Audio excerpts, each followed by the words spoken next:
So people, Johnny here again. Kasi se mukhogi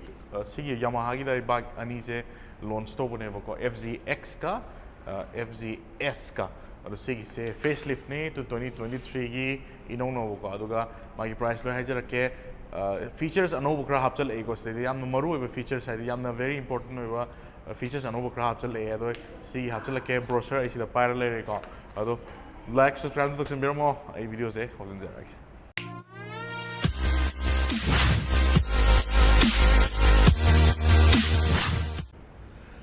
Okay, sila ko. I bike ani mag siya sama na toksin jar ke kay gino hidi ani sigi technical specifications je loina power ke loina sama na yeba ko. Ado magi physical changes pu dei loina hajar ke sigi na FZS ko version 4 ko 4.0 si thari se aduga sisu version ne version 4 ne aduga si FZX ko X ta ko Obdii 2 hai ba ko makhe magi model no bola ise changes no boda hadi gold rim gumba laksal ise ko adu me am do adagi magi si soma kan na mu DRL ka happy ba hela ke loin change story me am se adu sigi sini तो मैं कह रहा था क्या होगा रखे को specifications तो क्या होगा रखे bike अनि से specifications आप आने मागी dimension तक खेना भाई वाने वो का तो specifications से कमाई तो कितना मौकी से 150cc ने अनि मक्की को आप आने 150cc आते ने तो का मागी क्या नोसिना को कोई power से ना 12.4 PS होगा अनि मक 12.4 PS होए तो का मागी torque से ना कोई 13.3 Newton meter over 5,500 RPM da. Zamani, ani muksi zamani ko. Aduna ngasagi kenar ko haibu fuel tank the kenar ko fuel tank the six na 10 liter la aduga asigis na 13 liter la ko. Asigis na kamay to FZX na ako gi kenogumba ako gi ketare tire se loichi stock na koi off road kumba long distance touring kumba chatpada nuara ka doi ne ko. अदगी मागी tyre size जो सब माना दोई नेबा tyre size से मनिंग इधना अखोगी 140 16 अदुगा R7 17 नेबा मागी से को अदुगा ममांग इधना 100 अदुगा 17 होइबा IT को सब माने इसी दसु तुम 160 140 तुम हापे इसी दसु को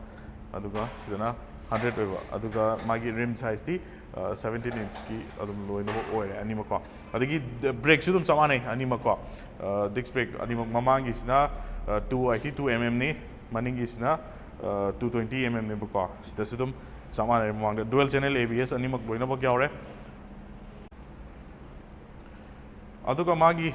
weight che ka tare kitang khena go weight adu sidana magi total weight hai tare ko total weight se 130 ga sigi sina ko 136 lei kg da ko amasina 139 lay ko ground clearance ti muk chaman re 160 ga 5 mm ngak tani ground clearance ko adagi seat height sisu mawani gi se seat height se amana sigi sina sina kitang name ko 790 mm oi aduga asigi seat height sina 810 mm oi ko. Okay, after specifications tang sai gari sigi specific oi ba mo gai hapchar age FZS again hojar age ko magi color scheme je mo gi view hana ko different way color schemes cost data aduka code blue kind thar is data aduka magi main features hakki Yamaha gi ana 2023 live gari sing cha magi features anoba ahum hapchale ba yam important features hai tare ahan no matam da ahan da ko gi E20 na sid yaw raise E20 has si ki kaim na te ngasai gi ko gi fuel hapakum matam ne magi petrol hapakum matam ko gi hauji matam na chat na rise E10 fuel ne ba E10 ha ga di ethanol da 10% oiba aduga petrol na 90% oiba ko ado 2025 pogi manung da di ngasai gi E20 se si loina bak chanara ne ba any bike oira Manipuri le ba adagi India da thori ba gari ano launch story me am se E20 compatible oira ka do ne ba do hauji ki na Yamaha na di hauji tagi hona compatible ohele ko E20 is na kain to ge ethanol da 20% amoi ohelakpa plus ngasai petrol da 80% amo oiba ko admain toraga E20 is compatible ohele loina ba gari no 2023 la ethanol sigi E20 compatible loina bo ohele aduga next amaru features ama traction control loina hape ko TCS loina hapchale traction control hapa ise gari loina ba hape ko moko gi aerox moi ba agano do scooter do bodum traction control hapchala ane ba ado sida su hapchale traction control ki kana ba amna ngasagi akoina ꯒꯥꯔꯤꯁꯦ corner ꯁꯤꯠꯄ ꯇꯧꯕ ꯃꯇꯝꯗ ꯁꯤꯠꯇꯕꯤꯗ ꯁꯤꯠꯂꯣꯏꯗꯣꯏꯅꯦꯕꯀꯣ break ꯐꯥꯔꯛꯄ ꯃꯇꯝꯗ ꯑꯗꯨꯅ ꯁꯦꯐꯇꯤꯒꯤ features ꯌꯥꯝꯅ ꯃꯔꯨꯑꯣꯏꯕ features ꯑꯃ ꯂꯥꯛꯑꯦ ꯇ꯭ꯔꯦꯛꯁꯟ ꯀꯟꯇ꯭ꯔꯣꯜꯁꯦ ꯁꯤꯒꯨꯝꯕ ꯕꯥꯏꯛ ꯀꯩꯅꯣꯗꯗꯤ ꯃꯆꯥꯗꯗꯤ ꯑꯇꯣꯞꯄ ꯑꯦꯅꯤ ꯑꯇꯣꯞꯄ ꯕꯥꯏꯛꯇ ꯍꯥꯞꯇꯕꯅꯦꯕꯀꯣ ꯑꯗꯨꯒ ꯑꯇꯣꯞꯄ ꯐꯤꯆꯔꯁ ꯑꯃꯗ ꯑꯃꯨꯛ ꯀꯃꯥꯏꯅ ꯇꯧꯒꯦꯗ ꯉꯁꯥꯏꯒꯤ ꯍꯦꯗꯂꯥꯏꯠꯀꯤ ꯀꯣ ꯑꯩꯈꯣꯏꯒꯤ V4ꯗ ꯍꯦꯗꯂꯥꯏꯠꯁꯤ ꯄꯨꯔꯥ ꯆꯦꯟꯖ ꯂꯥꯛꯑꯦ ꯍꯦꯗꯂꯥꯏꯠ ꯆꯦꯟꯖ ꯂꯥꯛꯏꯁꯦ ꯀꯃꯥꯏꯅ ꯂꯥꯛꯀꯦ ꯍꯥꯏꯕꯗ ꯁꯤ DRL ꯀꯣ DRL ꯁꯨꯃꯥꯏꯅ ꯐꯖꯅ ꯍꯥꯞꯆꯜꯂꯛꯑꯦ ꯍꯥꯏꯐꯦꯠ ꯌꯦꯡꯃꯤꯟꯅꯁꯤꯀꯣ DRL ꯁꯨꯃꯥꯏꯅ ꯍꯥꯞꯄꯛꯑꯦ ꯀꯣ ꯐꯖꯔꯦ ꯃꯑꯣꯡ ꯇꯥꯔꯦ ꯌꯦꯡꯕ ꯃꯇꯝꯗ ꯑꯗꯒꯤ ꯀꯩꯅꯣ ꯀꯣ ꯃꯥꯒꯤ TFT ꯑꯩꯈꯣꯏꯒꯤ ꯏꯟꯁꯇ꯭ꯔꯨꯃꯦꯟ ꯀ꯭ꯂꯁꯇꯔꯁꯦ ꯁꯤꯁꯨ ꯀꯩꯅꯣ ꯇꯧꯁꯜꯂꯛꯑꯦ ꯁꯤꯒꯤꯁꯦꯀꯣ ꯏꯟꯁꯇ꯭ꯔꯨꯃꯦꯟ ꯗꯤꯖꯤꯇꯦꯜ ꯂꯣꯏ ꯑꯣꯏꯁꯜꯂꯛꯑꯦ ꯂꯣꯏꯅꯃꯛ ꯑꯅꯧꯕ ꯂꯣꯏ ꯍꯥꯞꯄꯦ ꯑꯗꯨꯒ ꯐꯤꯆꯔꯁ ꯑꯇꯣꯞꯄ ꯑꯃꯒꯅ ꯁꯤꯗꯩꯗ ꯑꯩꯈꯣꯏꯒꯤ ꯏꯟꯖꯤꯟ ꯂꯥꯏꯠꯁꯤꯗ ꯉꯥꯜꯂꯛꯏꯁꯦ ꯁꯤꯒꯤ ꯐꯤꯆꯔꯁꯦ ꯑꯅꯧꯕꯅꯤꯀꯣ Obdii 2 ꯍꯥꯏꯌꯦꯕꯀꯣ ꯁꯤꯒꯤꯁꯦ Obdiiꯁꯦ ꯑꯣꯟ ꯕꯣꯔꯗ ꯗꯥꯏꯒꯅꯣꯁꯇꯤꯛꯁ ꯍꯥꯏꯕꯅꯦꯕ ꯁꯤꯒꯤꯁꯦ ꯑꯦꯅꯤ ꯄꯥꯔꯠꯁ ꯑꯇꯣꯞꯄ ꯒꯥꯔꯤꯁꯤꯗ ꯌꯥꯔꯛꯇꯕ ꯈꯣꯠꯂꯛꯇꯕ ꯃꯇꯝꯗ ꯉꯁꯥꯏꯒꯤ ꯁꯤꯒꯤꯁꯤꯅ ꯀꯩꯅꯣ ꯇꯧꯔꯛꯀꯗꯣꯏꯅꯦꯕ ꯁꯤꯒꯤ ꯏꯟꯗꯤꯀꯦꯇꯔꯁꯦ ꯁꯤ ꯉꯥꯜꯂꯛꯏꯁꯦ ꯄꯥꯔꯠ ꯌꯥꯔꯛꯇ꯭ꯔꯦ ꯈꯣꯠꯂꯛꯇ꯭ꯔꯦ ꯍꯥꯏꯅꯦꯕꯀꯣ ꯁꯤꯒꯤꯁꯦ ꯒꯥꯔꯤ ꯑꯇꯣꯞꯄꯗ ꯌꯥꯎꯗꯕꯅꯦꯕꯀꯣ Obdii 2ꯁꯦ ꯁꯤꯒꯤꯁꯦ ꯑꯣꯟ ꯕꯣꯔꯗ ꯗꯥꯏꯒꯅꯣꯁꯇꯤꯛꯁ ꯍꯥꯏꯁꯦ ꯁꯤ ꯀꯥꯔꯗꯗꯤ ꯑꯗꯨꯝ ꯌꯥꯎꯏꯀꯣ ꯑꯗꯨꯒ ꯕꯥꯏꯛꯇꯗꯤ ꯀꯩꯁꯨ ꯌꯥꯎꯗꯕꯅꯦꯕꯀꯣ ꯑꯗꯣ ꯁꯤꯒꯤꯁꯦ ꯌꯥꯃꯍꯥꯒꯤꯗ ꯍꯥꯞꯆꯜꯂꯛꯑꯦ ꯑꯗꯣ ꯌꯥꯝꯅ ꯃꯔꯨꯑꯣꯏꯕ ꯐꯤꯆꯔꯁꯅꯤ ꯒꯥꯔꯤꯁꯤ ꯁꯤ ꯉꯥꯜꯂꯛꯑꯒꯗꯤ ꯀꯩ ꯌꯥꯔꯛꯇ꯭ꯔꯦ ꯕꯦꯇ꯭ꯔꯤꯕꯨ ꯑꯣꯏꯒꯦꯔꯥ ꯑꯗꯒꯤ ꯑꯇꯣꯞꯄ ꯑꯦꯅꯤꯊꯤꯡ ꯀꯣ ꯌꯥꯔꯛꯇꯕ ꯃꯅꯨꯡꯗ ꯌꯥꯔꯛꯇꯕ ꯃꯇꯝꯗ ꯁꯤꯁꯤꯗ ꯑꯗꯨꯝ ꯑꯦꯟꯖꯤꯟꯗ ꯅꯨꯡꯉꯥꯏꯔꯛꯇꯕ ꯈꯣꯠꯂꯛꯇꯕ ꯇꯧꯔꯒ ꯁꯤꯁꯤ ꯂꯥꯛꯀꯗꯣꯏꯅꯦꯕꯀꯣ ꯑꯗꯨꯅꯤ ꯍꯧꯖꯤꯛ ꯂꯩꯔꯤꯁꯦ ꯑꯗꯨꯒ ꯔꯤꯝꯁꯤꯃ ꯀꯂꯔ ꯔꯤꯝ ꯑꯣꯏꯔꯦ ꯗꯨꯋꯦꯜ ꯆꯦꯅꯦꯜ ABS ꯑꯣꯏꯔꯦꯀꯣ ꯑꯗꯨꯒ ꯃꯥꯒꯤ ꯑꯇꯣꯞꯄ ꯁ꯭ꯋꯥꯏ ꯃꯈꯥꯗꯒ ꯁꯨꯝ ꯌꯦꯡꯁꯤ ꯒꯥꯔꯗ ꯑꯗꯨꯝ ꯍꯥꯞꯆꯔꯛꯑꯦ ꯀꯣ ꯑꯗꯣ ꯁꯤꯒꯤꯁꯤꯅ ꯑꯩꯈꯣꯏꯒꯤ ꯑꯦꯌꯔ ꯚꯦꯟꯁꯀꯨꯝꯕ ꯑꯣꯏꯒꯗꯣꯏꯅꯤꯀꯣ ꯑꯦꯌꯔ ꯚꯦꯟꯁꯦ ꯁꯤꯒꯤꯁꯦ ꯑꯗꯨꯝ ꯁꯨꯝ ꯑꯦꯁꯊꯦꯇꯤꯛ ꯂꯨꯛꯀꯤ ꯋꯥꯅꯦ ꯁꯤꯗꯤꯀꯣ ꯇꯁꯦꯡꯅ ꯀꯩꯅꯣ ꯅꯠꯇꯦ ꯑꯗꯣ ꯃꯃꯥꯡꯒꯤꯁꯤꯗꯤ ꯑꯗꯨꯝ ꯐꯖꯍꯜꯂꯦꯀꯣ ꯑꯗꯒꯤ ꯚꯥꯏꯕ꯭ꯔꯦꯒꯤ ꯕ꯭ꯔꯦꯛꯅꯤ ꯁꯤ ꯌꯥꯎꯔꯤꯁꯦꯀꯣ ꯑꯗꯨꯒ ꯇꯥꯏꯌꯔꯁꯤꯅ ꯀꯩꯅꯣꯒꯤ ꯇꯥꯏꯌꯔꯅꯤꯀꯣ C8ꯀꯤ ꯇꯥꯏꯌꯔꯅꯤ ꯑꯗꯣ ꯃꯥꯏ ꯃꯈꯥꯒꯤ ꯁꯤꯗꯤ ꯄ꯭ꯂꯥꯁꯇꯤꯛ ꯉꯥꯛꯇꯅꯤꯀꯣ ꯃꯈꯥꯒꯤ ꯀꯩꯅꯣꯁꯤꯗꯤ ꯍꯥꯏꯐꯦꯠ ꯌꯦꯡꯉꯣ ꯃꯑꯣꯡ ꯇꯥꯕ꯭ꯔꯥ ꯌꯦꯡꯉꯣ FG ꯑꯅꯧꯕꯁꯦ ꯑꯗꯨꯅ ꯒꯥꯔꯤꯒꯤ ꯊꯧꯕꯗꯗꯤ ꯅꯨꯡꯉꯥꯏꯕ ꯌꯥꯝ ꯍꯦꯜꯂꯛꯑꯅꯤꯀꯣ ꯁ꯭ꯃꯨꯠ ꯑꯣꯏꯕ ꯌꯥꯝ ꯍꯦꯜꯂꯛꯑꯅꯤ ꯁꯤꯠꯁꯤꯃ ꯑꯗꯨꯝ ꯐꯖꯅ ꯄꯥꯛꯑꯒ ꯆꯥꯎꯔꯒ ꯃꯑꯣꯡ ꯇꯥꯔꯦ ꯇꯦꯜ ꯂꯥꯏꯠꯁꯦ ꯍꯥꯏꯐꯦꯠ ꯌꯦꯡꯕꯤꯌꯨ ꯁꯥꯔꯤ ꯒꯥꯔꯗꯁꯤꯗ ꯃꯆꯥ ꯑꯃ ꯍꯥꯞꯄꯦ ꯑꯗꯨꯝ ꯌꯥꯝ ꯀ꯭ꯌꯨꯠ ꯑꯣꯏꯅ ꯍꯥꯞꯄꯦꯀꯣ ꯍꯥꯏꯗꯤ ꯌꯥꯝ ꯆꯥꯎꯅ ꯀꯩꯅꯣ ꯇꯧꯕ ꯍꯥꯞꯇ꯭ꯔꯦ ꯑꯗꯣ ꯕꯝꯄꯔꯒꯤ ꯃꯅꯤꯡꯗꯀꯣ ꯁꯤꯗ ꯍꯥꯞꯆꯜꯂꯦ ꯁꯤꯁꯨ ꯑꯗꯨꯝ ꯍꯌꯦꯡ ꯂꯩꯈꯣꯝ ꯊꯣꯛꯀꯥꯟꯗ ꯀꯥꯞꯈꯠꯂꯛꯇꯅꯕꯅꯤ ꯑꯗꯣ ꯁꯤꯒꯤꯁꯦ ꯂꯧꯊꯣꯛꯑꯒ ꯊꯧꯅꯕ ꯃꯌꯥꯝ ꯌꯥꯎꯏꯀꯣ ꯑꯗꯣ ꯂꯧꯊꯣꯛꯄꯤꯔꯨꯅꯨ ꯐꯪꯁꯅꯦꯜ ꯑꯣꯏꯕ ꯀꯩꯅꯣꯅꯤꯀꯣ ꯔꯤꯐ꯭ꯂꯦꯛꯇꯔ ꯑꯃ ꯁꯥꯏꯗꯇ ꯍꯥꯞꯄꯦꯀꯣ ꯁꯤꯗ ꯑꯗꯣ ꯈꯤꯇꯪꯗꯤ ꯐ꯭ꯂꯤꯝꯖꯤ ꯑꯣꯏ ꯑꯗꯨꯒ LED ꯏꯟꯗꯤꯀꯦꯇꯔ ꯉꯥꯛꯇꯅꯤ ꯁꯤ ꯌꯥꯎꯔꯤ ꯃꯌꯥꯝꯁꯤꯀꯣ ꯁꯤ ꯂꯥꯏꯁꯤ LED ꯉꯥꯛꯇꯅꯤ ꯇꯥꯌꯔꯒꯤ ꯃꯥꯒꯤ ꯒ꯭ꯔꯤꯞꯀꯤ ꯗꯤꯖꯥꯏꯟꯁꯦ ꯍꯥꯏꯐꯦꯠ ꯌꯦꯡꯃꯤꯟꯅꯁꯤ ꯃꯣꯅꯣꯁꯣꯛꯅꯤ ꯃꯅꯤꯡꯗ ꯍꯥꯞꯄꯛꯏꯁꯦꯀꯣ ꯑꯗꯨꯒ ꯐꯨꯜ ꯁ꯭ꯇꯦꯟ ꯑꯗꯨꯝ ꯌꯥꯎꯔꯦ ꯒꯥꯔꯤꯁꯤ ꯑꯗꯨꯝ ꯆꯥꯎꯔꯒ ꯑꯗꯨꯝ ꯐꯖꯔꯦ ꯑꯗꯒꯤ ꯁ꯭ꯋꯥꯏꯒꯤ ꯑꯃꯨꯛ ꯏꯟꯁꯇ꯭ꯔꯨꯃꯦꯟ ꯀ꯭ꯂꯁꯇꯔꯁ ꯃꯌꯥꯝꯁꯦ ꯁ꯭ꯋꯥꯏꯁꯤ ꯑꯃꯨꯛ ꯌꯦꯡꯁꯤ ꯑꯩꯈꯣꯏꯒꯤ ꯍꯥꯏ ꯕꯤꯝ ꯂꯣ ꯕꯤꯝ ꯂꯩꯀꯣ ꯄꯥꯁ ꯂꯥꯏꯠꯁꯤꯗ ꯂꯩꯔꯦ ꯑꯗꯒꯤ ꯁꯤꯒꯅꯦꯜ ꯂꯥꯏꯠꯁꯤ ꯂꯩꯔꯦ ꯍꯣꯔꯟꯁꯤ ꯂꯩꯔꯦ ꯌꯥꯝꯅ ꯁꯥꯔꯞ ꯑꯣꯏꯀꯣ ꯑꯗꯨꯒ ꯀꯩꯅꯣ ꯂꯩꯔꯦ ꯁꯤꯗꯅ ꯑꯩꯈꯣꯏꯒꯤ engine on off cut off ꯁ꯭ꯋꯤꯠꯆ ꯂꯩꯔꯦ ꯏꯟꯖꯤꯟ ꯁ꯭ꯇꯥꯔꯠ ꯁ꯭ꯇꯣꯞ ꯁꯤꯗ ꯂꯩꯔꯦꯀꯣ ꯑꯗꯨꯒ ꯃꯥꯒꯤ ꯍꯦꯟꯗꯜ ꯕꯥꯔꯁꯤꯁꯨ ꯌꯥꯝꯅ ꯋꯥꯏড ꯑꯣꯏꯕ ꯍꯦꯟꯗꯜ ꯕꯥꯔ ꯑꯣꯏꯕꯀꯣ ꯑꯗꯨꯒ ꯀꯩꯅꯣꯗꯤ ꯌꯥꯝ ꯅꯨꯡꯉꯥꯏꯔꯦ ꯀ꯭ꯂꯠꯁꯤꯗꯤ ꯌꯥꯝꯅ ꯁꯣꯐꯠ ꯑꯣꯏꯔꯦꯀꯣ ꯑꯗꯨꯗꯤ ꯑꯩꯒꯤ ESDꯗꯨꯒ ꯄꯥꯏꯃꯤꯟꯅꯔꯨꯔꯒꯗꯤ ꯌꯥꯝ ꯈꯦꯠꯅꯔꯦ ꯁꯤꯗꯤ ꯑꯗꯨꯒ ꯃꯥꯒꯤ ꯀꯩꯅꯣꯁꯦ ꯁꯤꯁꯤꯁꯨ ꯑꯩꯈꯣꯏꯒꯤ ꯌꯥꯝꯅ ꯑꯩꯈꯣꯏꯒꯤ ꯐ꯭ꯂꯥꯋꯔꯗꯤ ꯑꯩꯈꯣꯏ ꯂꯤቭꯁꯀꯤ ꯁꯦꯞꯇ ꯁꯨꯃꯥꯏꯅ ꯇꯨꯝꯊꯣꯛꯏꯁꯦ ꯁꯤ ꯌꯦꯡꯕꯗ ꯌꯥꯝ ꯅꯨꯡꯉꯥꯏꯕꯅꯦꯕ ꯔꯥꯎꯟꯗ ꯌꯥꯝ ꯅꯨꯡꯉꯥꯏꯇꯕꯅꯦꯕꯀꯣ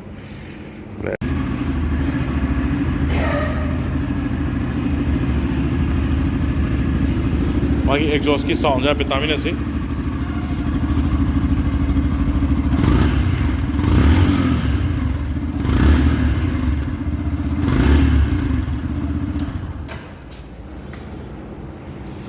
ꯑꯣꯀꯦ ꯁꯤꯁꯤꯅ ꯑꯃꯨꯛ FZX ꯀꯣ ꯍꯥꯏꯕꯗꯤ ꯒꯥꯔꯤ ꯑꯅꯤꯁꯦ ꯑꯗꯨꯝ ꯌꯦꯡꯕꯗ ꯑꯗꯨꯝ ꯈꯦꯠꯅꯔꯅꯤ ꯂꯨꯛꯁꯇꯗꯤ ꯁꯤꯅ ꯑꯃꯨꯛ ꯑꯩꯈꯣꯏꯒꯤ ꯃꯣꯗꯔꯟ ꯔꯦꯇ꯭ꯔꯣ ꯗꯤꯖꯥꯏꯟꯅꯦ ꯁꯤ ꯆꯠꯂꯤꯁꯤꯅꯀꯣ ꯑꯗꯣ ꯃꯥꯒꯤ ꯁꯤꯗꯤ ꯀꯩꯅꯣ ꯑꯩꯈꯣꯏꯒꯤ ꯇꯦꯡ ꯄꯦꯗꯀꯨꯝꯕꯁꯤꯗꯤ ꯑꯗꯨꯝ ꯑꯦꯛꯁꯦꯁꯔꯤꯁ ꯑꯣꯏꯅ ꯁꯨꯝ ꯍꯥꯞꯆꯟꯕꯅꯤ ꯃꯅꯤꯡꯗ ꯑꯩꯈꯣꯏꯒꯤ ꯀꯩꯅꯣꯒ ꯍꯥꯞꯆꯜꯂꯤꯁꯦꯀꯣ ꯁꯤꯗ ꯕꯦꯛ ꯑꯃ ꯍꯥꯞꯆꯜꯂꯤꯁꯦ ꯍꯥꯞꯆꯟꯕꯒꯤ ꯋꯥꯅꯤ ꯁꯨꯝꯀꯣ ꯁꯤ ꯑꯦꯛꯁꯦꯁꯔꯤꯁ ꯑꯣꯏꯅ ꯑꯗꯨꯝ ꯂꯩꯒꯦꯁꯨ ꯑꯗꯨꯝ ꯌꯥꯏꯀꯣ ꯇꯦꯡ ꯄꯦꯗꯁꯦ ꯑꯗꯨꯝ ꯐꯖꯩ ꯃꯑꯣꯡ ꯇꯥꯏ ꯑꯗꯨꯒ ꯁꯤꯒꯤ FZXꯁꯦ ꯁꯤꯁꯤꯅ Obdii 2 ꯃꯣꯗꯦꯜꯒ ꯃꯣꯏꯒꯤꯗ ꯍꯥꯏꯔꯤꯁꯦꯀꯣ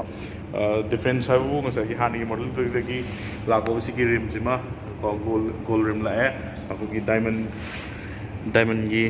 ꯀꯩꯅꯣ ꯍꯥꯏ ꯁꯦꯞ ꯍꯥꯏꯇꯥꯔꯦ ꯃꯥꯏ ꯀꯩꯅꯣꯁꯦ ꯀꯣ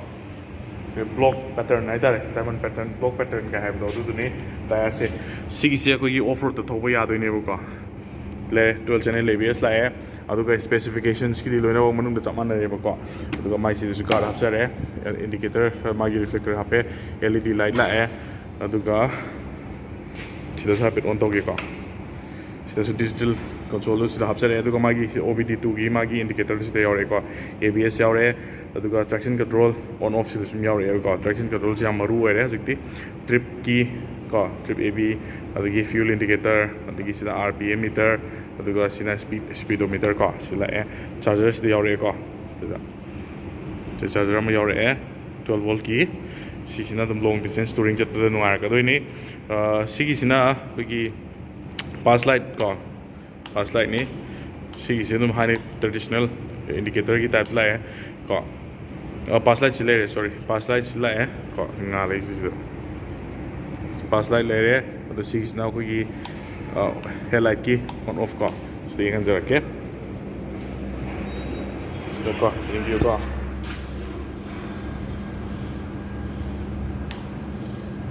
ꯁꯨꯃꯥꯏꯅ ꯉꯥꯜꯂꯛꯏꯁꯦ ꯑꯩꯈꯣꯏꯒꯤ DRLꯗ ꯁꯥꯟꯅꯕꯩ ꯋꯥꯅꯦꯕꯀꯣ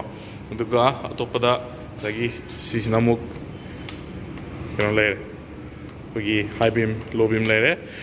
ꯁꯥꯏꯠ ꯏꯟꯗꯤꯀꯦꯇꯔ ꯂꯩꯔꯦ ꯍꯣꯔꯟ ꯂꯩꯔꯦ ꯆꯞ ꯃꯥꯟꯅꯔꯦ ꯍꯣꯔꯟꯗꯤꯀꯣ ꯏꯟꯖꯤꯟ ꯀꯠ ꯑꯣꯐ ꯁ꯭ꯋꯤꯠꯆ ꯂꯩꯔꯦ ꯑꯗꯨꯒ ꯏꯟꯖꯤꯟ ꯁ꯭ꯇꯥꯔꯠ ꯁ꯭ꯇꯣꯞ ꯕꯇꯟꯁ ꯂꯩꯔꯦ ꯔꯥꯎꯟꯁꯤꯅ ꯑꯣꯚꯦꯜ ꯁꯦꯞ ꯂꯥꯛꯑꯦ ORVMꯁꯤꯅꯀꯣ ꯑꯗꯨꯒ ꯀ꯭ꯂꯠꯆ TCꯁꯤ ꯑꯗꯨꯝ ꯌꯥꯝꯅ ꯁꯣꯐꯠ ꯑꯣꯏꯔꯦ ꯌꯥꯝ ꯅꯨꯡꯉꯥꯏꯔꯦ ꯑꯗꯨꯒ ꯃꯥꯒꯤ ꯑꯦꯟꯖꯤꯟꯒꯤ ꯁꯤꯗ ꯑꯩꯈꯣꯏꯒꯤ ꯄ꯭ꯂꯥꯁꯇꯤꯛꯀꯤ ꯒꯥꯔꯗ ꯑꯃ ꯌꯥꯎꯔꯦꯕꯀꯣ ꯁꯤꯗ ꯌꯦꯡꯉꯣ ꯍꯥꯏꯐꯦꯠ ꯑꯗꯨꯒ ꯁꯤꯗꯁꯨ ꯑꯗꯨꯝ ꯑꯦꯟꯖꯤꯟ ꯒꯥꯔꯗ ꯍꯥꯞꯆꯤꯜꯂꯛꯑꯦ ꯀꯣ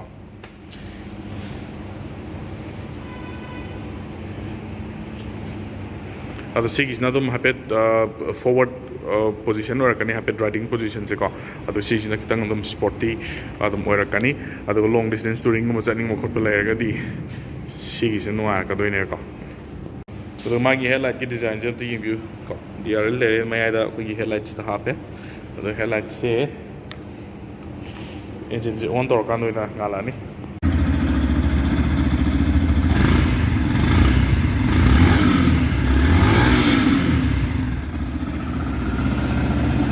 ꯍꯦꯠꯂꯥꯏꯠꯁꯤ ꯊꯥꯟꯒꯦꯀꯣ ꯍꯦꯠꯂꯥꯏꯠ ꯊꯥꯜꯂꯦ